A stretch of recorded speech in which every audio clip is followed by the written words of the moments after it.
Ba-do-boo-boo. Bum bum bum bum bum. Bum bum bum bum. Bum bum bum bum bum. Hello everybody. Guess what time it is?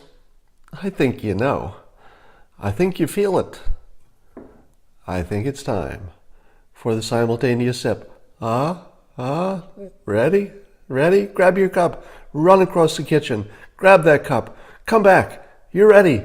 And now, the simultaneous sip.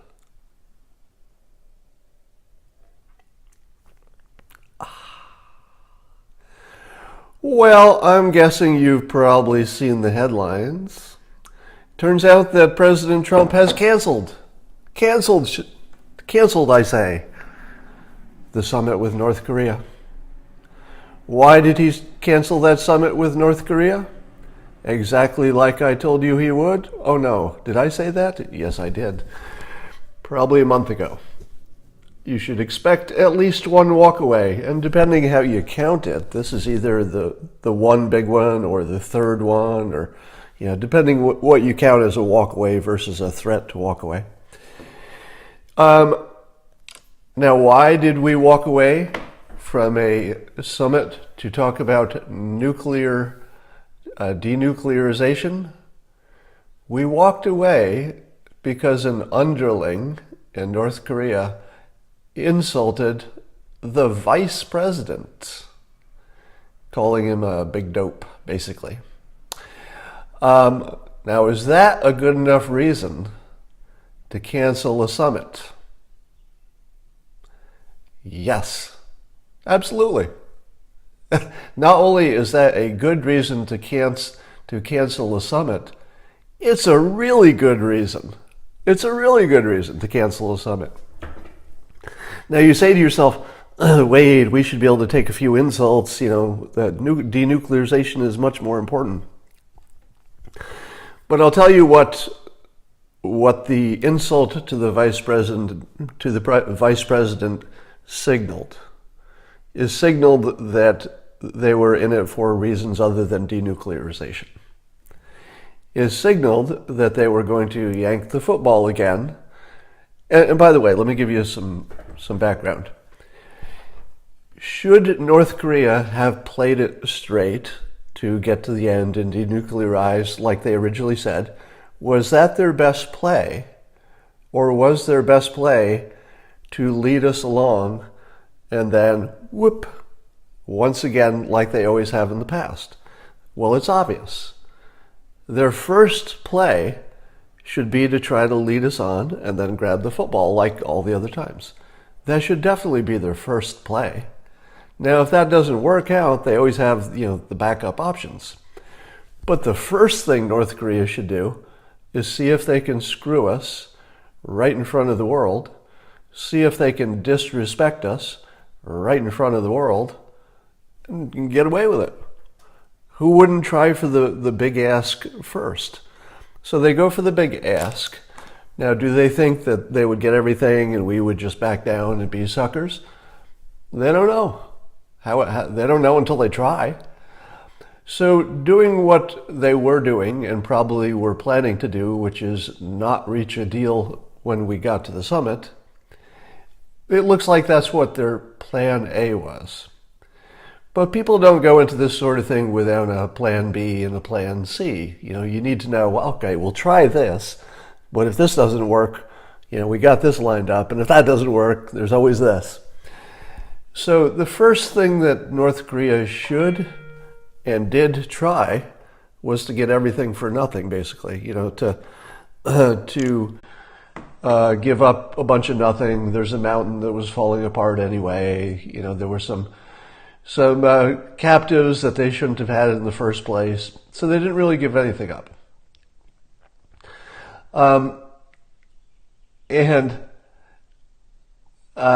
So we're right exactly where we should be for everything to work out well in the end.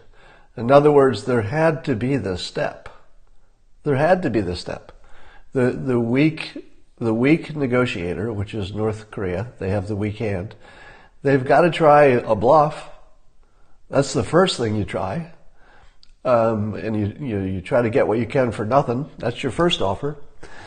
So that's probably what we're seeing. Now, you also saw that maybe China's not playing as nicely as they could. They should say goodbye to their big bank. I guess there are 4 big banks in China. If you were an owner, I don't know how they work in terms of stockholders, owners. I don't know the deal with their banks. But if you owned a bank, I would be pretty worried right now. Because odds are, one of them's going down. Because that is the logical next step. So we probably have to take out a Chinese bank. Before that, we'll take out the bankers. So we'll target individual bankers before we take down an entire institution. But that's probably happening now, and those individuals probably have ways to not suffer too much. Maybe they can't travel, maybe one of their banks, some of their money gets frozen or something. But they're probably billionaires, probably doesn't matter. But taking down the bank will certainly matter. So it looks like that's next. So I would look for a Chinese bank to go offline and for it to be the biggest story in the world. Once that first bank falls, we might not get the result we want. But you got 3 more banks, so we're going to get the result we want one way or the other. Now, what's interesting about the reason for canceling the summit is that I'm not sure we needed a specific reason, because the negotiators would know by now whether Kim was really going to denuclearize. So it's obvious that he had not made that actual offer. He pulled it back, maybe he was vague, whatever he was doing. But we're not canceling because of the words. So if you think that the reason we're canceling is because somebody in North Korea insulted our vice president, if you think that's why we're canceling, you're missing the story. Nobody cancels a denuclearization summit over some insults, especially if you happen to be the greatest insulter of all time. I mean, President Trump is not going to risk World War III over an insult. Nobody understands the function of insults better than he does. But canceling the summit because you're not getting the type of respectful, general approach makes sense. Targeting the letter, that just gives them a specific reason, which is convenient. Yeah, so let me clarify. I did say that's a great reason because it's just a great trigger, and it's a symbol of the larger disrespect we're getting. All right? But if it were the only thing happening, if the negotiations were going great, and the only thing that happened was somebody got insulted, there's no way we would cancel. All right? So it's really a symptom of the rest of the negotiation not going ahead according to an honorable way. All right? And we would know that by now. So President Trump probably also, and here's another important point, he probably also wanted to be the first to officially walk away. If North Korea had been the first to officially walk away, they would have felt like they had, or at least they thought they had the stronger hand.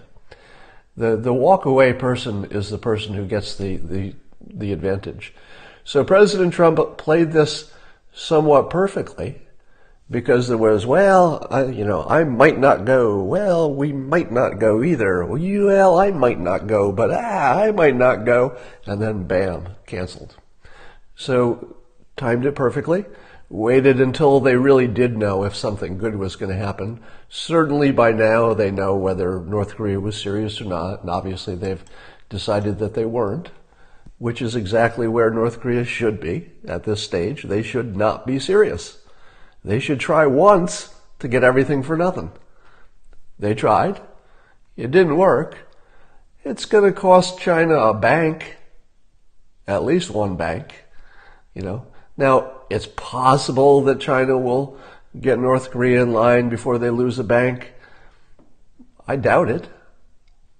I think we have to go full bank at this point.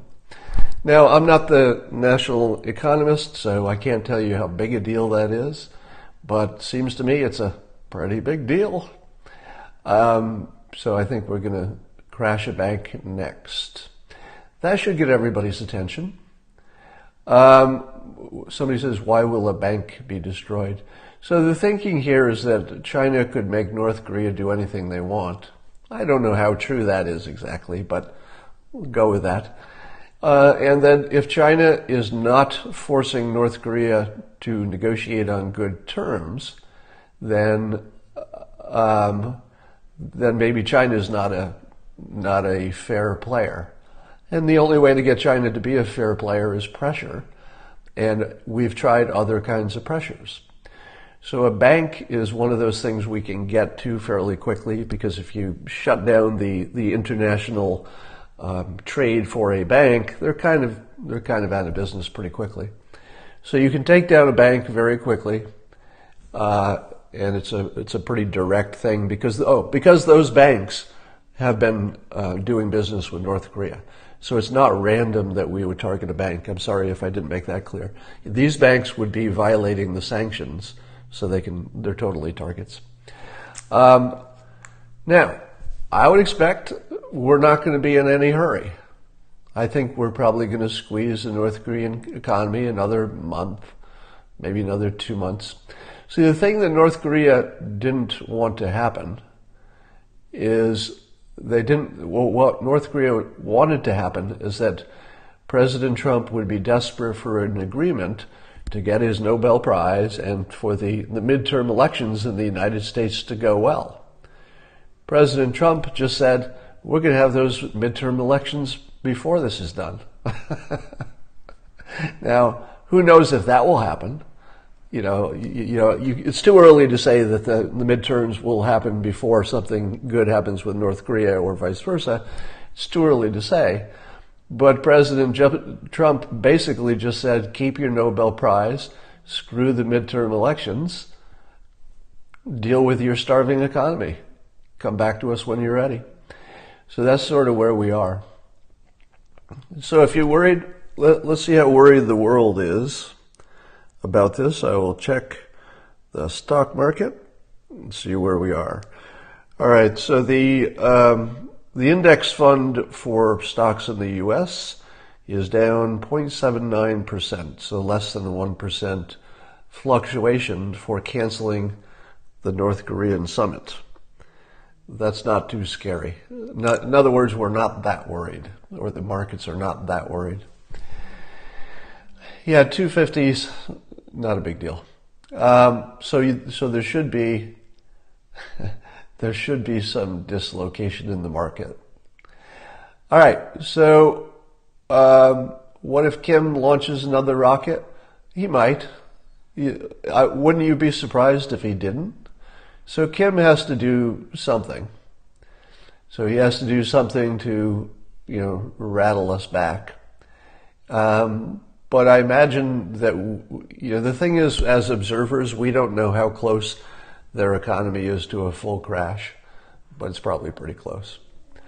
Now, let me draw a scenario for you. Have you seen the demonstrations where I think China has done this, and I think Israel's done this as well? They've coordinated swarms of little hobby drones with lights on them to do fireworks-looking shows where all the coordinated drones are in the sky at the same time, hundreds of them, and they're all programmed to do shapes and make scenes and stuff. Pretty amazing. Now take that technology and imagine that North Korea has something like 19,000 artillery sites. Is that the right number? Somebody fact check me on that. They have some god-awful number of artillery aimed at South Korea. And the big fear is that if they turn on that artillery, even without nuclear weapons, they can do a lot of damage to South Korea before our military could take care of them. Now, given that we've known that for a long time, and that we understand the nature of the artillery, and that the artillery can kind of hide in a cave, or it's got camouflage until it's ready to go, it seems to me that we probably have readied by this time some kind of a air blanket of drones. In other words, we're probably going to have drones. If we were to attack North Korea, this is how I imagine it would look. And I'm not a military guy, so I'm just going to, spitball here. I would imagine that we would put a sky over North Korea. We would have so many drones in the air right away that there would be something over every artillery. And as soon as it showed itself, each drone would become kind of a suicide drone and take it out. So could we take out, 19,000 artillery sites all in different places, all of them kind of hidden? Maybe. Now, I don't know, because we don't know what secret weapons we have, right? But maybe.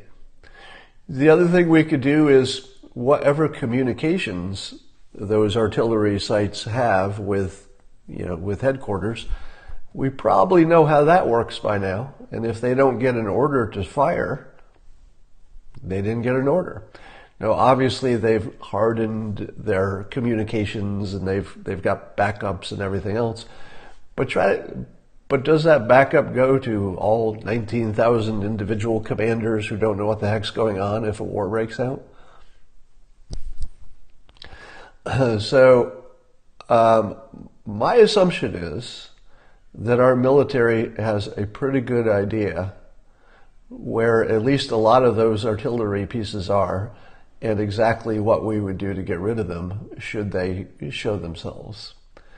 So my guess is that the risk of that artillery taking out South Korea is definitely a risk, and it's a big one, but not nearly as big as North Korea would like it to be. I think we could probably shut down their communications so that they don't know to fire. I think we could see them the moment they do. And I think it would be a matter of probably 60 seconds before each one is taken out. Something along those lines. Hardened artillery sites. So would a hardened artillery site be hardened from everything?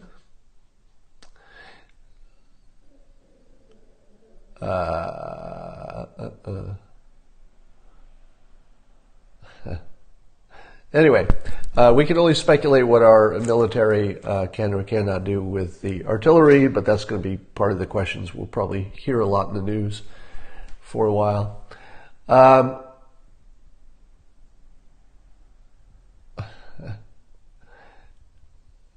right. Let's talk about Spygate for a moment. I saw a couple of funny things. One was there's a report that Leslie Stahl of 60 Minutes, when she was talking to Trump off camera, whenever they were talking for 60 Minutes, Trump had said, allegedly, that he goes after the news, calling them fake news and criticizing the news, because then if anything bad comes out about him, he will have discredited the source in advance. And the reaction from people was, oh my God, that's horrible. He's discrediting the news in advance in case something bad comes out about him. And I thought to myself, aren't you just describing somebody who's effective? Because that's really a good thing to do. That totally works. What Leslie Stahl did not say is that won't work, because it does work. The whole idea of fake news is a Trump branding thing, and it absolutely makes people not believe anything bad about him. It completely works. Yeah, somebody's mentioning that Elon Musk has been tweeting lately about the fake news. So it turns out that Elon Musk, who is no fan of President Trump, as we know, because he once quit the economic council that he was on for Trump, that even Elon Musk has come out saying something that was at least on this one small topic, supportive of Trump. He tweeted, Elon Musk did, that it's no wonder that Trump won, basically, because people were coming after Musk for also talking about the fake news, etc. So you can feel Elon Musk being a little bit more pro-Trump than people will be happy for him to be. Somebody said, Candace Owens just tweeted something about my book. I'll have to take a look at that. And so here's the other related story. So it's absolutely good form for President Trump to diminish the credibility of his enemies. Now, there was a time when I would have said, my God, you can't call the free press an enemy. It's their job to be tough on power, right? That's sort of the balance. We got the free press, keeps the power in check. You don't want to discredit one of the checks and balances. Too late. They discredited themselves. All Trump is doing is giving them the label that they earned, right? He didn't give them a label they didn't earn. That stuff they earned. So if he gives them a label that helps him, it's hard for me to complain that we have a president who knows how to do stuff. Let me say that again. Yes, the president's, calling the fake news is a strategy to discredit them if they say bad things about him later. But it's a good strategy. It's one that works. It's effective. The press earned their lack of credibility. He didn't give that to them. They earned that all on their own. So am I going to be angry at President Trump for being good at the thing that he's doing, which is, making his brand stronger, diminishing the brand of his enemies? That's sort of why we like him, right? That's the stuff we want him to do to other people for us. That's what he promised. Look at the stuff I can do. Look at what I did to this guy, this guy, this guy. I'm going to do that to your enemies. Do you want me on your team or on the other team? Get on my team. You're effective. All right. Let's talk about Spygate. So there's also a report that President Trump wanted to get the word spy out there because it sounds more nefarious, I think was the word. And I thought to myself, duh. Of course he does. And by the way, of all the gates, the Watergate, this gate, the travel gate, everything, has there ever been a better gate than Spygate? Just from a branding perspective. Just how the words sound and feel, just how spy and gate go together. Come on. How many gates have we seen? This gate, that gate, this gate, this gate, this gate. And weren't they all just weak imitations of Watergate? And Watergate wasn't great. Watergate was just the name of the hotel, right? It wasn't a great brand or anything. Oh, Gamergate, right? And all of those other gates were just sort of weak sauce, right? And then Spygate. There's no competition from a branding perspective. Spygate. It's just the best. It's the best of all the gates. You can say anything else you want to say about it, whether he should do it or anything else. That's a separate conversation. But given that he was trying to brand this thing and trying to put the word spy on it the way he put low energy on Jeb, oh my God, did this work. It's one of his best branding exercises, bar none. Bridgegate, so many gates. So what's funny about this is that the news, the enemy press especially, was trying to say it's not a spy. Oh, it's crazy that you call it a spy. It was a human informant. It was an informant. So while President Trump's enemies were bringing person after person on to say with explanations, wordy conceptual explanations, well, let me tell you, the definition of a spy, no, this isn't a spy. This is simply a human informant hired by an intelligence agency to do secret operative work and inform back to us. Not a spy. And so they were actually sort of getting away with it a little bit. Like that attempt to call it not a spy was actually working. So what does the president do? Spygate. Spygate. Now, if you watch, and this has been my hobby lately, is watching the news try to cover the story without using the word spy. They can't do it anymore. He took that away from them. It used to be that they could have told the story without using the word. They could say, well, there was a human informant, and the Trump supporters are calling it. Hold on. Yes, there was a human informant, but the Trump supporters are calling it a spy. A spy. Oh, God. You'll believe anything. Suckers. Suckers. So gullible. It's like Sean Hannity tells them something and they believe anything. Spy. Now, Spygate. And you watch them, they can't not say spy now. But they say it this way, which President Trump calls Spygate, which other people say is actually a human informant. But what do you hear? Once you've heard spy, and you've heard it from the president, and he put it in a clever little name, the best of all the gates, it's a frickin' spy now. It wasn't a spy until he branded it, but now it's a spy. So I know I get excited about all the wrong stuff, but this little piece of branding is so good that I think historians are going to talk about this one, with low energy Jeb and crooked Hillary. This is now in the pantheon. This is in the, my God, we've never had a president who could do this before. We'll never have one again. Maybe we will, but I doubt it. This is the sort of thing that just seals him as the best at this. Whether he's the best president, to be determined, but the best at this, for sure. You probably all saw he gave a little press conference thing, or he talked to the press, not a press conference, on his way to the helicopter. And he says, he goes, the president goes, I call it Spygate, you call it Spygate. And that was the part that every time they show that clip, I laugh out loud. I call it Spygate, you call it Spygate.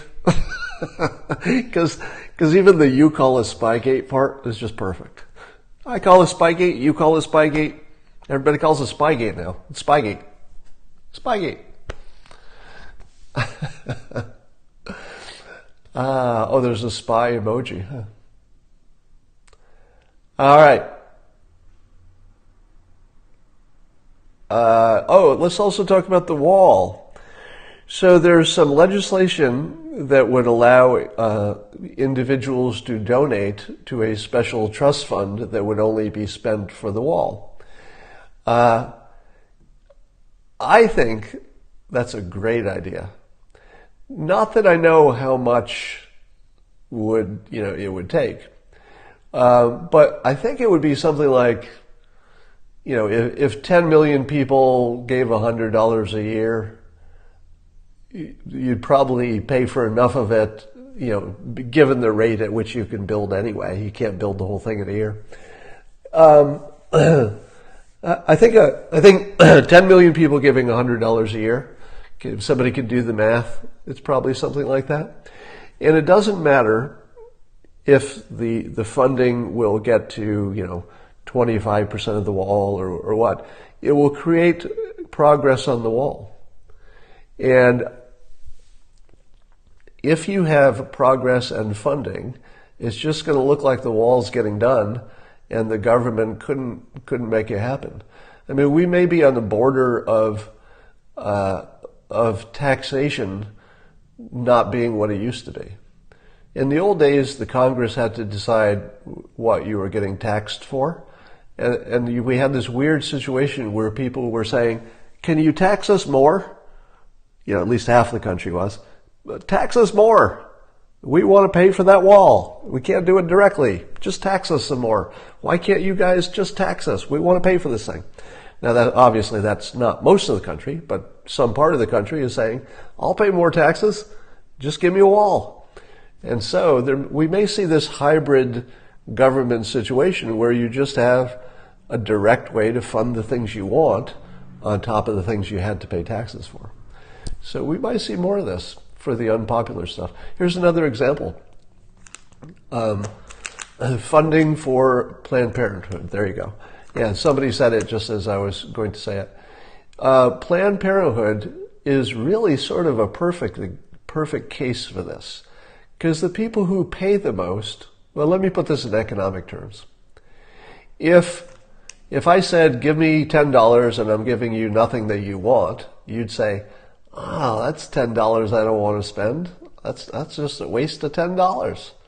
But if I say, give me $10 and I'll do something that you really care deeply about, that $10 is going to buy you something you so want. You want it deeply. Then you say to yourself, it's only $10? Why not? Yeah. And for the people who want Planned Parenthood to be funded, it's really, really important.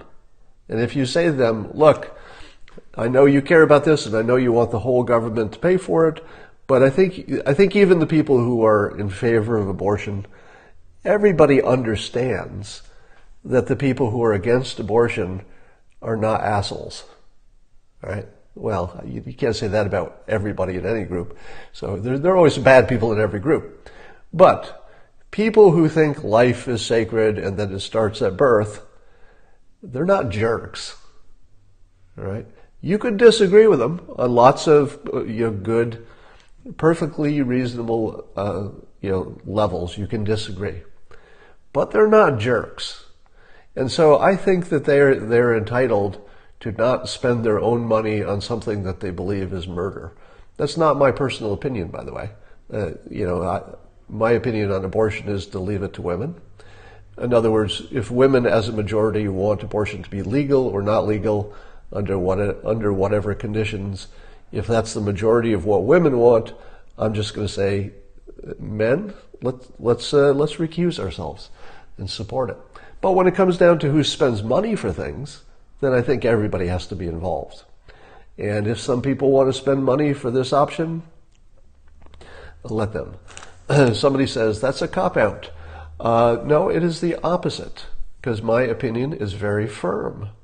What makes a law credible? Let me give you some background on why my opinion, if I don't say this every time, things get taken out of context. The reason my opinion on abortion is that men such as myself should recuse themselves from the argument and just back whatever is the majority of female opinion, is that for issues that are literally life and death, and abortion is life and death, no matter where you say life begins, at some point somebody is on the wrong side of that. And so it's a life and death question. But we have to have a result. Abortion will either be legal or not legal, and whichever it goes, a big part of the country is going to be hopping mad. When you have that kind of situation, which is kind of rare, a lot of things don't matter that much. There aren't that many issues that are actually life and death to that same extent, right? Other things that can involve your health and maybe kill you later. But this is a serious top-level life and death situation. And in that unique situation, what's most important for society is that whichever way the law goes, ban it or allow it, you need it to be credible. If the law is credible, then the people who didn't get what they want can go with the system. And they say, I hate that outcome with every fiber of my being, but it was obtained in a credible fashion. If you believe in the Constitution, you believe in, majority, in most cases, creating the laws, you can kind of buy into something that went the way you didn't want it to go. You can hate it, you can protest against it, but you're not gonna leave the system. You're not gonna cause a revolution, because the system got what the system should get, the majority rule. So my deal is this: if women collectively have an opinion, and that's what the law becomes, the majority female opinion, without men being directly involved in it, that's the most credible law. So I will support the law that the majority of women want because that's what's best for the system. So when somebody says, you're copping out by not giving an opinion, it's the opposite. I'm giving you an opinion about how to keep the entire system stable and credible. And that's a bigger priority. They don't have the same opinion. I know women don't all have the same opinion. How could you miss the point by so much? How could you miss the point by so much? I only care that the majority of women, that their voice gets heard, not every woman on the same side, okay? All right. Somebody saying it is a stupid point. You left out the reasons. Surprise. So the people who say really dumb, shockingly dumb, those opinions, you'll notice that nobody would put a reason. And you've got lots of characters. So show me your reasons. Or it doesn't have to be a full reason. You could just hint at basically what your problem is with that opinion. Go ahead. Why is it only a women's issue? I didn't say that. Go ahead. Go ahead, give me your reasons.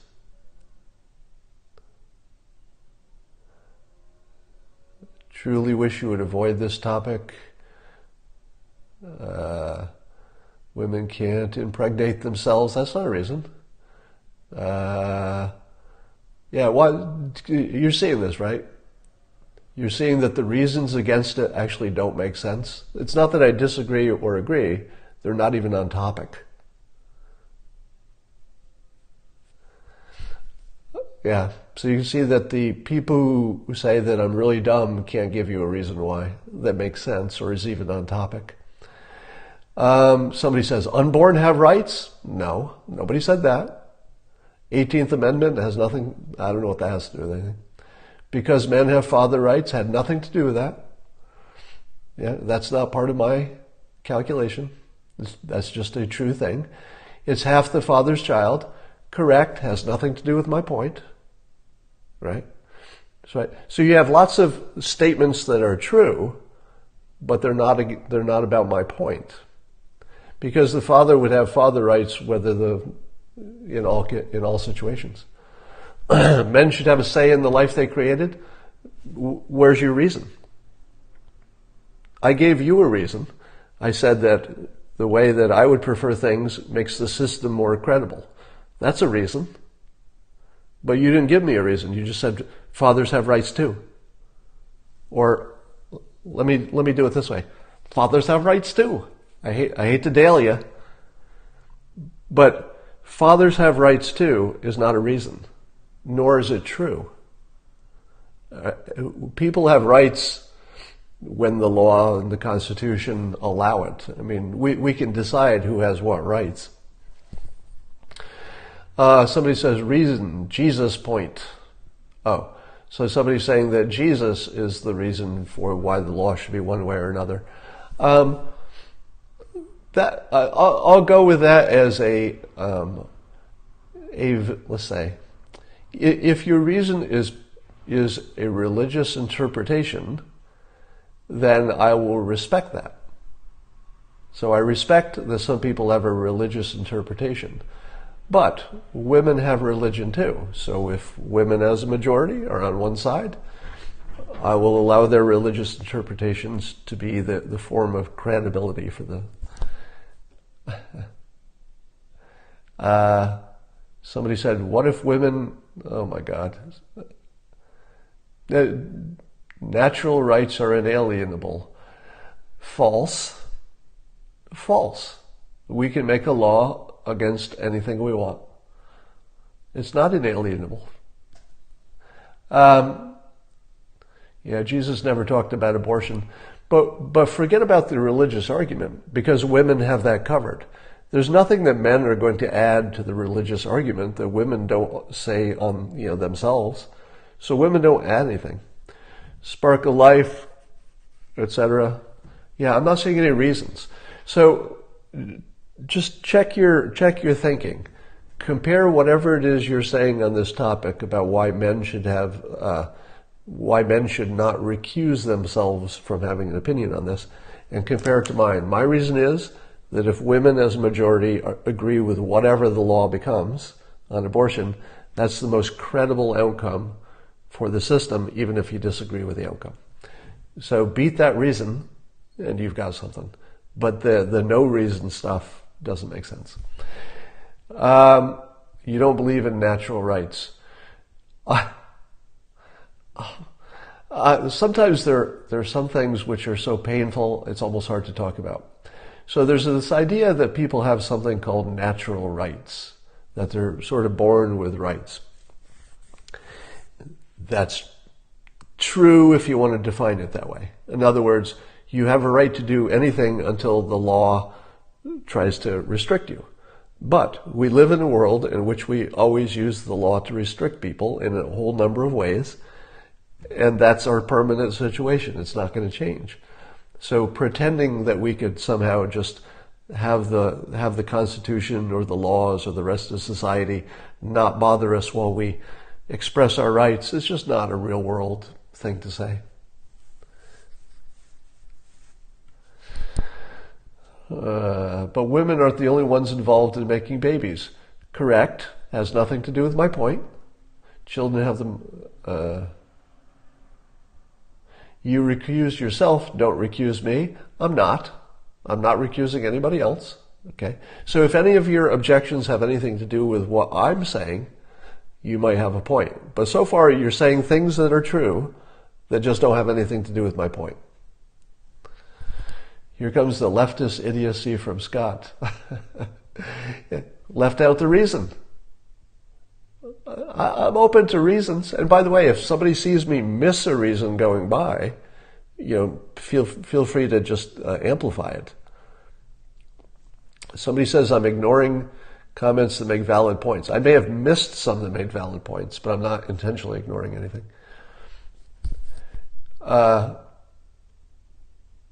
Do fetuses that grow up to be women have a voice? I mean, that has nothing to do with my point. The law is supposed to protect the individual. That has nothing to do with my point. Murder is not okay no matter what. Nothing to do with my point. None of this has anything to do with my point. This is incredibly weak. We already talked about the Trump letter. That was the first part of the Periscope. All right. Maybe we should do a separate Periscope on this. There's so many comments, I'm probably missing some. Single father opinion should matter. Not to the law. You give no reason to believe your plan makes it most credible. I can fill out that reason, but I'm going to wind it down for today. The reason why credibility matters is take this mental model. Imagine that the laws on abortion were only created by men. Just a mental a thought experiment. Imagine that all the abortion laws, whether it's legal or illegal, were only made by men and women didn't get a vote. Would that law be credible? Well, it would not. Because women would say, what the hell? We're the ones actually having the babies and we don't even get a vote? That would not be a credible law. Even if the men got the right answer, in your opinion. It's still not a credible law. Society wouldn't hold. Right? It would be too disruptive. There would be riots in the street. If men and women both vote, which is the current situation, you get the current outcome, which is there's a law, but people don't feel it's credible necessarily. There's a lot of people want to change that law. But now imagine if let's say 75% of women, this is not the case, but let's say 75% of women were on the same side of abortion, whatever side that is. That would be a pretty credible law because the women are the ones who they accept the biggest risk. Even if they don't have babies, they're assumed to be fertile when they go into the workplace, and that might influence whether somebody hires them. They've got more appreciation for the entire process. So if women as a whole are strongly on one side or the other, you've got a pretty credible rule. The people with the most in. Let me give you another example. Capital punishment, the death penalty. Who gets killed in the death penalty? Well, it's almost entirely men. All right? Men is who get killed by the death penalty. Sometimes a woman gets the death penalty, but it's so rare you barely hear about it. So if you said, well, let's reverse that around, Scott, do you agree that since the death penalty is almost entirely men, that the male opinion of whether these men should be killed or get life imprisonment should count more than women's opinion? Well, this is a special case because women are the victims, right? So, there's nothing that's a perfect example. But if somebody argued that men should decide whether men are killed or given life imprisonment, I would say I'd listen to that argument. But that's a special case because the women are more often the victims, or often the victims. All right, that's all for now. Sorry I went too far afield, and I will talk to you later.